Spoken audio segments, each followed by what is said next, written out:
Hi, hello, namaste. Welcome to Venu Sir Eagle Academy. This is Venu Sir, Venugopal, Science and Technology Faculty, United Public Economist. Right. మనకి forest jobs FBO, ABO, FSO, FRO forest department conduct చేసే ప్రతి exams కూడా general science అనేటువంటిది ముఖ్యంగా కీలక పాత్ర వహిస్తుంది. Clear? They play an important role to get good job in forest department. Right. అయితే ఫారెస్ట్ జాబ్స్ కి సైన్స్ ఇంపార్టెంట్, అలాగే ఫారెస్ట్రీ కూడా ఇంపార్టెంట్ అండి. అంటే జనరల్ సైన్స్ తో పాటుగా అడిషనల్ గా పర్యావరణ సమస్యలు, ఎన్వైరన్మెంటల్ ప్రాబ్లమ్స్ మరియు ఎథనోబాటనీ అనే టాపిక్ ని FBO, ABO ఎగ్జామ్ కి ఎక్కువ అడుగుతా ఉన్నాడు. FSO కి ఫారెస్ట్ ఎక్కువగా ఉంది. అది వేరే కోర్స్ యాక్చువల్లీ, వేరే సెపరేట్ సర్వీస్ అది. రైట్, సరే సార్. మరి ఇక్కడ మనం చెప్పే పాయింట్స్ ఏంటంటే, ఇక్కడ నేను చెప్పే పాయింట్స్ ఇక్కడ FBO, FSO, ABO ఇలాంటి పాయింట్స్ ని ముఖ్యంగా మనం చెప్పేటువంటి సిలబస్ లో ఈరోజు చెప్పిన టాపిక్ ఏంటంటే లోహ శాస్త్రం లేదా మెటలర్జీ అనే టాపిక్ ఉంటుందండి. మెటలర్జీ, దీన్నే లోహ శాస్త్రము అంటారండి. ఎస్, ఇది ఒక అంటే మనకి ఏమనిచ్చారంటే న్యాచురల్ రిసోర్స్ అని ఇచ్చి మెటల్స్ అండ్ నాన్ మెటల్స్, లోహాలు అలోహాలు అనేటువంటి ఒక టాపిక్ ని పరిచయం చేశాడు. ఫారెస్ట్ డిపార్ట్మెంట్ వాళ్ళకి ఇది ఒక టాపిక్ ఉందండి, లోహాలు అలోహాలు అంటే మెటల్స్ అండ్ నాన్ మెటల్స్ అనేటువంటి కాన్సెప్ట్ ఉంది. Clear? Metals and non metals. సరే సార్. మరి మెటల్స్ అండ్ మెటల్స్ లో ముఖ్యంగా ఇందులో ఈ అసలు భూమిలో రకరకాల లోహాలు ఉంటాయండి. Different metals appear in earth. అయితే ఈ లోహాలన్నీ కూడా యాజ్ ఇట్ ఈస్ గా మనకి వి కాంట్ ఎక్స్ట్రాక్ట్ అంటే నేరుగా ఒక లోహాన్ని భూమి నుంచి మనం తీసుకొని they are mixed with another metals, another alloys, another components, వేరొక రకాల పదార్థాలతో కలిసి ఉంటాయి. ఆ మొత్తాన్ని తీయడాన్ని మెటల్ ఎక్స్ట్రాక్షన్ అంటారు. అంటే కొన్ని లోహాలు మిగతా వాటితో కలిసిపోయి ఉంటాయి, నేరుగా రావు కదవి, కాబట్టి అలాంటి వాటిని మెటల్ ఎక్స్ట్రాక్షన్ అంటారు, లోహ నిష్కర్షణ అంటారు వాటిని. అయితే అలా తీసుకున్నటువంటి లోహ అంటే ఆ మొత్తాన్ని ఏమంటామంటే ఓర్ అంటామండి, ధాతువు అంటాం. అంటే ఒక లోహం ప్రత్యేకంగా ఎటువంటి ధాతువు నుంచి ఎటువంటి ముడి ఖనిజం లభిస్తుందో దాన్ని ఓర్ అంటాం, ముడి ఖనిజం, ముఖ్య ధాతువు అంటాం. ఇప్పుడు మనకి ఐరన్ ఉందండి. ఇనుము లభించేటువంటి ముఖ్య ధాతువు ఏంటి అంటే, ఇనుము లభించేటువంటిది హెమటైట్, మ్యాగ్నటైట్, లియోనైట్, సెడరైట్ ఇలాంటి వస్తువులు ఐరన్ ప్యారిటీస్. అంటే లోహము ముఖ్య ధాతువు. ఐరన్ యొక్క ముఖ్య ధాతువులు ఏం చెప్పుకుంటాం? Hematite, magnetite, limonite, siderite, iron pyrites. అది రాగి తీసుకోండి, కాపర్ ప్యారిటీస్ అంటాం, క్యూప్రసైట్, కాపర్ ప్యారిటీస్ అంటాం. అలాగే వెండి తీసుకోండి, సిల్వర్ అర్జెంటైట్ అంటాం. అలాగే హార్న్ సిల్వర్ అని కూడా అంటాం. దాన్ని హార్న్ సిల్వర్ అని దేన్ని అంటారు? ప్రీవియస్ క్వశ్చన్ ఉంది మనకి RRBలో, FSO, ఫారెస్ట్లో. వెండిని అంటాం. గోల్డ్ ఆరం అండి, AU, ద సింబల్ కూడా అంతే, ఆరం. పాదరసం దేన్ని తీస్తారు? అది cinnabar. Mercury is extracted from cinnabar, is a main ore. Cinnabar యొక్క సింబల్ ఏంటంటే HGS, hydrogen sulphide. Clear? Uranium pitchblende, thorium monazite, ఇలా మ్యాంగనీస్, పెరోల్సైట్ చాలా ఉంటాయండి. ఏ యొక్క మెటల్ కి ఏ యొక్క ఓర చెప్పుకుంటాం. సో అట్లా మెటల్స్, ఓర్స్ అనేటువంటివి మనం చదవాల్సి ఉంటుంది. క్లియర్? అలాగే రెండోది ఏంటంటే మెటల్ ఎక్స్ట్రాక్షన్, లోహ నిష్కర్షణ. ఈ మెటల్ ఎక్స్ట్రాక్షన్ లో 3 మెథడ్స్ ఉంటాయి. ఫస్ట్ మెటల్ ని ఎర్త్ నుంచి పైకి తీసుకురావాలి కదా, దాన్ని కాన్సన్ట్రేషన్ ఆఫ్ ఓర్ అంటాం, దాన్ని లోహ నిష్కర్షణ. తీసుకున్న తర్వాత ఏం చేయాలి? అందులో గ్యాంగ్ ఉంటుంది, అంటే ఫ్లక్స్ ఉంటుంది, చెత్త అంతా ఉంటుంది. ఆ గ్యాంగ్ నుంచి దాన్ని సెపరేట్ చేయాలి. అంటే elimination the separation of metal from gangue or flux అని చెప్పొచ్చు, స్లాగ్ అని చెప్పొచ్చు. సో అలాంటి వ్యర్థాల నుంచి ఆ లోహాన్ని సెపరేట్ చేయడం. ఫైనల్లీ రిఫైనింగ్ ద మెటల్ అంటే ఆ లోహాన్ని శుద్ధి చేయడం. అంటే ఇందులో ఫస్ట్ ఏం చెప్పాము మనం? కాన్సన్ట్రేషన్ చెప్తున్నాం, కాన్సన్ట్రేషన్ ఆఫ్ మెటల్. రెండోది ఏంటంటే separation of metal from gang, separation. తర్వాత ఏంటంటే రిఫైనింగ్ అంటాం, శుద్ధి చేయుట. క్లియర్? అంటే ఫస్ట్ వేరు చేయాలి, అంటే లోహ నిష్కర్షణ, లోహాన్ని ఎత్తున భూమి నుంచి తీయాలి, లోహ నిష్కర్షణ. క్లియర్? రెండోది చెప్పుకోవాలి మనం, వేరు చేయాలి, వేరు చేయుట, మూడోది ఏంటంటే శుద్ధి చేయుట. క్లియర్. ఇలా లోహాలకు సంబంధించి ముఖ్యంగా కొన్ని మెథడ్స్ ఉంటాయి. అయితే ఇక్కడ లోహాలకు సంబంధించి ఇంకొక ముఖ్యమైన పాయింట్ ఏంటంటే అలాయ్స్ అంటే మిశ్రమ లోహాలు అంటాం. ALLOYS అలాయ్స్ అంటే రెండు లేదా అంతకంటే ఎక్కువ మూలకాలు లేదా లోహాలు కలిసి కొత్త ప్రొడక్ట్ గా ఏర్పడుతుంది. దాని వివిధ రకాల రంగాల్లో మనం ఉపయోగిస్తూ ఉంటాము. క్లియర్. అలాయ్స్ అంటే మిక్స్డ్ మెటల్స్ అంటాం వాటిని. ఇప్పుడు జర్మన్ సిల్వర్ అని, Woods metal, bell metal, type metal చాలా ఉంటాయండి. అలాగే మనకి ఫర్ ఎగ్జాంపుల్ ఆల్నికో, నిక్రోమ్, ఇన్వార్ స్టీల్ అని, స్టెయిన్లెస్ స్టీల్ అని చాలా రకరకాల లోహాలు ఉంటాయి. క్లియర్. ఈ లోహాలలో ఎటువంటి లోహాలు కాంపోజిషన్ గా ఉన్నాయి అంటే ఆ జర్మన్ సిల్వర్ యొక్క కాంపోజిషన్ ఏంటి, లేకపోతే స్టెయిన్లెస్ స్టీల్ కాంపోజిషన్ ఏంటి, ఇన్వార్ స్టీల్ కాంపోజిషన్ ఏంటి, నిక్రోమ్ అంటే అల్యూమినియం, నికెల్, క్రోమియం, ఇలా నిక్రోమిక్ కాంపోజిషన్ అంటే ఏంటి, టైప్ మెటల్ అంటే ఏంటి, ఫ్యూజ్ వైర్ అండి. టైప్ మెటల్ అంటే ఫ్యూజ్ వైర్ అంటే ఏంటి, టైప్ మెటల్ అంటే ఏంటి, బెల్ తయారు చేస్తారు కదా, బెల్ మెటల్ అంటే ఏంటి, వుడ్స్ మెటల్ అంటే ఏంటి, ఇలా ఆ అలాయ్స్ అని ఆ మెటల్స్ అనేటువంటివి ఆ జర్మన్ సిల్వర్ కాంపోజిషన్ చూడాల్సి ఉంటుంది ఒకసారి. అంటే ఇవన్నీ మనం కవర్ చేస్తూ ఉంటాం. ఇవన్నీ డీటెయిల్గా మనకి యాప్లో వస్తూ ఉంటాయి అన్నమాట. క్లియర్. Right sir. మనం దీంట్లో మనకి బిట్స్ ఇస్తున్నాం డైలీ క్లాస్లో భాగంగా, వాటిని చూద్దాం. Right. First one, which of the following is a gas is lighter? Yes sir. అత్యంత తేలికైనటువంటి వాయువు ఏంటి అని క్వశ్చన్ అడుగుతా ఉన్నాడు. Answer please. Hydrogen. Yes, hydrogen, sulphur dioxide, oxygen, nitrogen dioxide. Option is hydrogen. మీకు తెలుసండి, చాలా మంది కన్ఫ్యూజ్ అవుతుంటారు. తేలికైన వాయువు హైడ్రోజన్, తేలికైన నోబెల్ వాయువు హీలియం, తేలికైనటువంటి లోహం lithium, light weighted gas hydrogen, light weighted metal lithium, light weighted noble gas helium. Difference గమనించాలి మీరు. Clear.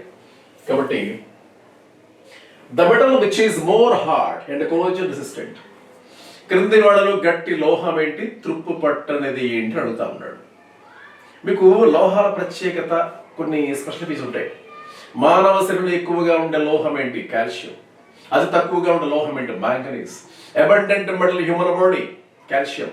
Abundant metal in least metal in human body, manganese. Earth లో ఎక్కువగా ఉండే మెటల్ ఏంటి అంటాడు, అల్యూమినియం, నాట్ ఐరన్ సార్. నేను అది చెప్తున్నది మెటల్, గుర్తుపెట్టుకోండి. భూమిలో ఎక్కువగా ఉండేటువంటి మూలకాలు అని అడిగితే ఫస్ట్ ఆక్సిజన్ చెప్పాలి, ఆ తర్వాత సిలికాన్ చెప్పాలి, ఆ తర్వాత అల్యూమినియం, తర్వాత ఐరన్. ఎర్త్ లో ఎక్కువగా ఉండేటువంటి మూలకాలు ఫస్ట్ వన్ ఆక్సిజన్, తర్వాత సిలికాన్, తర్వాత అల్యూమినియం, మూడవది ఐరన్, నాలుగవది ఐరన్ అంటే ఫెర్రస్ అంటాం దీన్ని. క్లియర్. ఎలా గుర్తుపెట్టుకుంది? కోడ్ కూడా ఉందండి, కోడ్ పెట్టాం. భూమిలో ఉండేటువంటి మూలకాలు వరుసగా ఆక్సిజన్, సిలికాన్, అల్యూమినియం, ఐరన్. చూడండి, OSAI, ఒసే అని వస్తుంది, లేదా ఓ సాయిరామ్, సాయిరామ్ అని వస్తుంది. ఓ సాయి అనుకోవచ్చు, లేదా ఒసే అనుకోవచ్చు, మీకు కంఫర్ట్ అది. Right no. కాబట్టి ఎర్త్ లో ఎక్కువగా ఉన్న మూలకం అయితే ఆక్సిజన్, లోహం అయితే అల్యూమినియం, సెకండ్ అబండెంట్ అయితే మాత్రం ఐరన్. కాబట్టి ఎక్కువగా ఉండే లోహం అంటే అల్యూమినియం, ఎక్కువగా ఉండే మూలకం అంటే oxygen. Most abundant element in earth oxygen, the most abundant metal in earth aluminium, second most abundant element metal iron. Clear. Right no. So answer is ఇక్కడ ఇది విషయం గమనించండి. క్వశ్చన్ ఏంటి ఇక్కడ, క్రింది వాడిలో గట్టిది తుప్పు పట్టదు. ఐరన్ తుప్పు పట్టదా? తుప్పు పడుతుంది, గుర్తుపెట్టుకోండి. తుప్పు పట్టకుండా జింకులు పూస్తారు. సరే, కట్ చేస్తే ఇక్కడ nickel, iron, platinum, tungsten. Direct fact అండి. ఎలక్ట్రికల్ బల్బుల్లో ఉండే మెటల్, ఆ filament is made of tungsten, very hardest. లోహాలలో అత్యంత కఠినమైన లోహం ఇదేనండి, hardest metal this one, tungsten. Why is aluminum a suitable material for building aircrafts? విమానాల తయారీకి అల్యూమినియం ఎందుకు వాడతారు అని అడుగుతా ఉన్నాడు.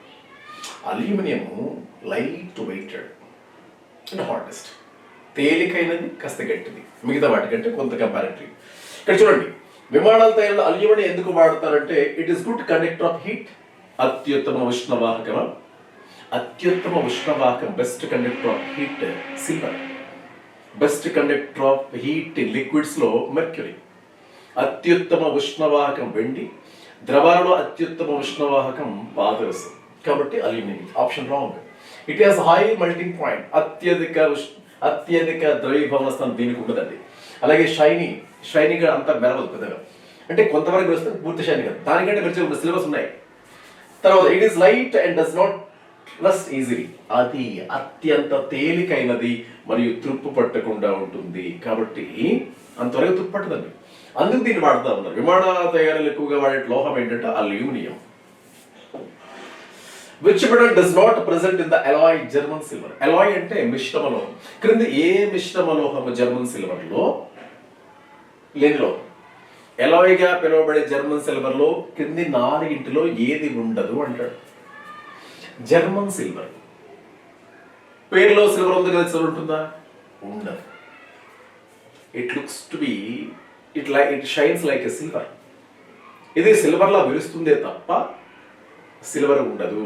మిగతా నికెల్, జింక్, కాపర్ ఖచ్చితంగా ఉంటుంది. నికెల్ ఉంటుంది, జింక్ ఉంటుంది, కాపర్ కూడా ఉంటుంది. ఇది జర్మన్ సిల్వర్ యొక్క కాంపోజిషన్ అండి. ఈ 3 ఉంటాయి. సిల్వర్ ఉండదు. సిల్వర్ లా మెరుస్తుంది.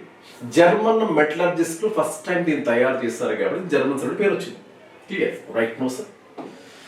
పికప్ ద ఆడ్, మీరు ఆడ్ వన్ అవుట్. క్రింది వాటిలో భిన్నమైనది ఏంటి అడుగుతున్నాడు.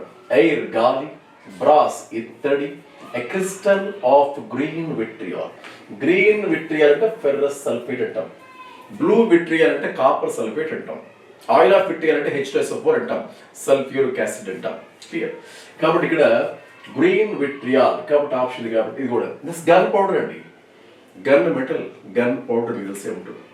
అంటే కాపర్ ఉంటుంది, ఇవన్నీ ఉంటాయి. నికెల్ ఉంటుంది, ఇవన్నీ ఉంటాయి. అంటే 3 లోహాలండి, మెటల్స్. బట్ ఇది మాత్రం gas.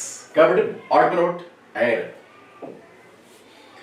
Iron is obtained from. ఇనుము దేని నుంచి లభిస్తుంది అంటాడు. స్టార్టింగ్ మీకు చెప్పేటప్పుడు ఇనుము దేని నుంచి తీస్తారు, ఏ ధాతు నుంచి తీస్తారు అడుగుతున్నాడు. Answer is hematite, magnetite, limonite, siderite. కాబట్టి ఇక్కడ చూడండి ఆప్షన్ ఏమో మ్యాగ్నటైట్. క్లియర్? కాబట్టి బాక్సైట్ ఇది అల్యూమినియం అండి. మాలకైట్ ఇది కాపర్ కూడా ఉంటుంది ఇందులో. మ్యాగ్నెటైట్ ఇది ఆప్షన్ యాక్చువల్లీ. చూద్దాం sir. Formula of cinnabar. Cinnabar అంటే ఏంటి? మెర్క్యూరీ అండి. మెర్క్యూరీ యొక్క సింబల్ ఏంటంటే Hg. దీని యొక్క ఓర్ ఏంటి? హైడ్రోజనం sulphide. Simple. Food cans are coated with tin and not with zinc because ఆహారం నిల్వ చేసేటువంటి డబ్బాలు టిన్తో తయారు చేస్తారు, తగరం జింక్తో తయారు చేయరు. ఎందుకంటే ఆహార పదార్థాలతో జింక్ ఆ డబ్బాలతో త్వరగా చరినుంటుంది, త్వరగా పాడు చేస్తుంది, ఆహారం పాడైపోతుంది జింక్ వాటితో చేస్తే. బట్ టిన్నుతో మాత్రం తయారు చేస్తున్న చాలా కాలం నిల్వ ఉంటాయి. అందుకనే ఆప్షన్ ఈస్ థర్డ్ ఆప్షన్ చూడండి. జింక్ ఈజ్ మోర్ రియాక్టివ్ దాన్ టిన్. టిన్ కంటే జింక్ త్వరగా రియాక్ట్ అవుతుంది, ఆహార పదార్థాలు పాడైపోతాయి. అందుకని టిన్నే ఎక్కువగా వాడతారు. Zinc is costlier than tin. Cost ఉందని కాదు, హయ్యర్ మెల్టింగ్ పాయింట్ అత్యధిక ద్రవ్యభావ స్థానం ఉందని కాదు. జింక్ ఈజ్ లెస్ రియాక్టివ్ దాన్ టిన్. దానికంటే తక్కువ రియాక్ట్ దాన్ని వాడేవాళ్ళు. కానీ టిన్ కంటే ఎక్కువ రియాక్ట్ అవుతుంది, ఆహార పదార్థాలు పాడైపోతాయి. కాబట్టి జింక్ని వాడకుండా టిన్నే వాడుతుంటారు. టిన్ అంటే తగరం. German silver is used to make decorative articles, coinage metal, ornaments. The name is given because German silver ని ఆభరణాల తయారీ, అలంకరణ వస్తువులు, స్పూన్లు, గిన్నెలు అంటే బౌల్స్ ఉంటాయి. మన గిఫ్ట్లు ఇస్తుంటాం మన వాటిని. అలా జర్మన్ సిల్వర్ ని వాడతారు. కానీ ఆ పేరు ఎందుకు వచ్చిందంటాడు. ఇందాక చెప్పానండి, సిల్వర్ లా మెరుస్తుందండి, అట్రాక్టివ్. అంటే జర్మన్ లోహ శాస్త్రవేత్తలు మొదటిసారి దీన్ని తయారు చేస్తారు, అందుకే పేరు వచ్చింది. చూడండి ఇక్కడ డైరెక్ట్ చూస్తే డైరెక్ట్ చూడండి ఆప్షన్ సి అండి. It's appearance is like silver. ఇది ఇట్స్ అన్ అవాయ్ ఆఫ్ సిల్వర్. అందులో సిల్వర్ ఏమి ఉండదు అసలు పూర్తిగా. మనకు మెర్క్యూరీ పాదరసాన్ని కూడా క్విక్ సిల్వర్ అంటాం, గుర్తుందా? కానీ సిల్వర్ పర్సెంటేజ్ 0. పాదరసాన్ని క్విక్ సిల్వర్ అంటాం, లిక్విడ్ మెటల్ అంటాం, ద్రవరూప లోహం. కానీ లోపల సిల్వర్ పార్టికల్స్ ఉన్నాయేమో అన్నట్టుగా మెరుస్తూ ఉంటాయి. But actually it is wrong option. Clear? Germans were the first use. German మంచి వాడారా? అది కాదు యాక్చువల్. ఆప్షన్ కూడా రాంగ్ అండి. కాబట్టి it is an alloy of copper and contains silver as one of its components. Silver అనేది పూర్తిగా అందులో ఉండదు. Got it? బట్ సిల్వర్ లా మెరుస్తుంది. కాబట్టి ఆప్షన్ 3 is ఆన్సర్. సిల్వర్ వలె మెరుస్తుంది కాబట్టి దాన్ని జర్మన్ సిల్వర్ అని పదం వాడుతూ ఉన్నారు. Copper is present in which of the following alloy. క్రింది వాడిలో కాపర్ ఉండేటువంటి లోహం ఏంటి అని అడుగుతా ఉన్నాడు. గన్ మెటలా, సోల్డరా, మ్యాగ్నాలియమా, టైప్ మెటలా? క్లియర్? టైప్ మెటల్ ఫ్యూజ్ అండి, అందులో కాపరే ఉండదు పూర్తిగా. మ్యాగ్నాలియం, సోల్జర్ మెటల్ అంటే వెల్డింగ్ చేస్తారు కదా. గన్ మెటల్ చూడండి, కాపర్ ఉంటుంది, టిన్ ఉంటుంది, జింక్ ఉంటుంది. ఇది గన్ మెటల్ కాంపోజిషన్ అండి. Right. Next the purest conductor of the heat among metals is, ఇందాక చెప్పామండి, అత్యుత్తమ లోహం, ఉష్ణవాహకం, పూరెస్ట్ కండక్టర్ ఆఫ్ హీట్, ఉష్ణవాహకం విండ్ అని చెప్పాను, సిల్వర్. కానీ క్రింది వాడిలో అతి తక్కువ లోయెస్ట్ హీట్ పాయింట్ దేంట్లో ఉంటుంది? లెడ్ అండి, సీసం అండి. దీన్ని పీబీ అంటారు. దీన్ని మెర్క్యూరీ కూడా అతి తక్కువ హీట్ ఉన్నా బ్యాక్ వచ్చేస్తుంది. అందుకే థెర్మామీటర్లు ఇదే వాడతారు. కాల్షియం కూడా, సోడియం కూడా, ఇవన్నీ కూడా ఈ హీట్గా ఎక్స్పాండ్ అవుతాయి. ఇవన్నీ కంపేర్ విత్ లెడ్, సీసంతో కంపేర్ చేస్తే మిగతావన్నీ కూడా అత్యుత్తమ ఉష్ణవాహకాలు. కాబట్టి first one is answer. The atomic number of an element X is 12. Which inert gas is near to X? X అనే మూలకం నెంబరు, అటామిక్ నెంబర్ X అనే మూలకం యొక్క పరమాణు సంఖ్య 12. దానికి దగ్గరలో ఉన్నటువంటి నోబెల్ గ్యాస్ ఏంటి అని అడుగుతున్నాడు. అంటే నోబెల్ గ్యాస్ ఏంటో ఫస్ట్ తెలియాలి, దాని పరమాణు సంఖ్య తెలియాలి. అంటే జడ వాయువులు, ఉత్కృష్ణ వాయువులు, ఇనర్ట్ గ్యాస్ ఏమున్నాయి? Helium, neon, argon, krypton, xenon, radon కదా. Helium, argon, krypton, xenon, radon, చివరిగా ఒగెనెస్సాన్. ఇప్పుడు ఫస్ట్ హీలియం అటామిక్ నెంబర్ ఎంత? సెకండ్, 2. నియాన్ ఎంత? 10. తర్వాత ఏముంది? ఆర్గాన్ 18. తర్వాత ఏముంది? Radon, xenon, oganesson. తర్వాత 18, 36, 54, 118. ఆవర్తన పట్టికలో పీరియాడిక్ టేబుల్లో 118 మూలకాలు ఉంటే 118వ ఇటీవల కనుగొన్నటువంటి ఉత్కృష్ణ వాయువు ఒగెనెస్సాన్. చిట్ట చివరగా కనుగొన్నటువంటి noble gas oganesson. Its atomic number is 118. సరే, ఎక్స్ అనే మూలకం నెంబర్ అంతది యాక్చువల్ ఏంటిది? మెగ్నీషియం అండి. మెగ్నీషియం 12. దీని దగ్గరలో 2 ఉంది, 10 ఉంది, 18 ఉంది. రెండోది హీలియం, ఇదేంటి? నియాన్, ఇదేంటి? ఆర్గాన్. ఇప్పుడు చూడండి, near by neon. So neon అనేటువంటిది 12వ మూలకానికి దగ్గరగా ఉంది కాబట్టి ఆప్షన్ ఎక్కడ ఉందండి? సో ఇట్లా మనం కూడా కొన్ని చెప్పొచ్చండి. Which of the following statement regarding metals is false? క్రింది వాటిలో లోహాలకు సంబంధించి సరికాని వాక్యం ఏంటి అడుగుతున్నాడు. Chief ore of aluminium is bauxite. అల్యూమినియంకి బాక్సైటే కదా, ఇది రైటే. బాక్సైట్ నుంచి అల్యూమినియం తీస్తారు. Chief ore of lead is galena. సీసము గెలినా తీస్తారు, కరెక్టే. గెలినా అనే 3 ఖనిజం నుంచే లెడ్ తీస్తారు, సీసం తీస్తారు. Chief of ore of mercury is cassiterite. Cassiterite కాదండి, మెర్క్యూరీ కింద చెప్పాం HGS అని. HGS కాబట్టి క్యాసిట్రైట్ ఇచ్చాడు, ఇది wrong option. Chief ore of iron is hematite. ఇది కరెక్టే కదా. Hematite, magnetite, limonite, siderite, iron pyrites ఇవన్నీ కూడా లోహాలు వచ్చేటువంటి ముఖ్య ధాతువులు. కాబట్టి ఆప్షన్ సి అనేటువంటిది రాంగ్ ఆప్షన్ గా మనం చెప్పుకుంటాం సార్. రైట్ నో లోహాలకు సంబంధించి సరైనది ఏంటని అడుగుతా ఉన్నాడు. All metals are solid in nature. Metals అంటే అన్ని లోహాలు సహజంగా సాలిడ్ లో ఉంటాయి. అన్ని లోహాలు ఘన రూపాల, అన్ని సాలిడ్సా? కాదండి. ఎందుకని? మెర్క్యూరీ అనేది లిక్విడ్ లో ఉంది కదా, కాబట్టి option is wrong. Metals can be used to make handle of cooking utensils. వంట పాత్రల్ని తయారు చేసేటప్పుడు ఐరన్ వాడతారా? మెటల్స్ అన్ని వాడతారా? మెటల్స్ అన్ని వాడరండి, కొన్ని వాడతారు. ఎందుకంటే మెటల్స్ అన్ని హీట్ తట్టుకుంటాయి, పట్టుకునేటప్పుడు కాలిపోతాయి కూడా, కాబట్టి దాన్ని అన్నిటికీ వాడరండి.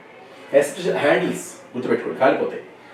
Generally most of metals have high melting and boiling. ఇది కరెక్ట్. చాలా వరకు లోహాలన్నీ కూడా అధిక ద్రవీభవన స్థానాన్ని కలిగి ఉంటాయి. ఇది కరెక్ట్. అధిక ద్రవీభవన స్థానం కలిగి ఉంటాయి. అలాగే అధిక మరుగు స్థానం కూడా ఉంటాయి. చాలా వరకు లోహాలు ఈ క్యారెక్టర్ కలిగి ఉంటాయి. లాస్ట్ పాయింట్ ఏంటి? Gold is use generally to make electric wires. అసలు గోల్డ్ అనేది నోబెల్ మెటల్ అండి. గోల్డ్, ప్లాటినం అంటే అసలు బెస్ట్ కండక్టర్ అనేటువంటిది electricity. Best conductor of electricity, అత్యుత్తమ విద్యుత్ వాహకాలు సిల్వర్, కాపర్, అల్యూమినియం. వెండి, రాగి, అల్యూమినియం. కానీ ఎక్కడేంటి గోల్డ్ వేస్తున్నాడు. గోల్డ్ అసలు వాడడం, వెండి కూడా వాడడం, కాస్ట్ కాబట్టి ఎక్స్పెన్సివ్. రాగి, కాపర్ చీప్ కాబట్టి ఇంట్లో కాపర్ వాడుకుంటాం మనం. క్లియర్. కాబట్టి ఆప్షన్ ఈస్ థర్డ్ వన్. కాబట్టి ఇవన్నీ కూడా రాంగ్ ఆప్షన్ చెప్తాను. An element X is soft and can be cut with a knife. This is very reactive to air and water. Cannot be kept in open air. It reacts vigorously with water. Identify the element from the following. X అనే మూలకం ఇచ్చాడు sir. దాన్ని కత్తితో కోయొచ్చు, నైఫ్తో కోయొచ్చు.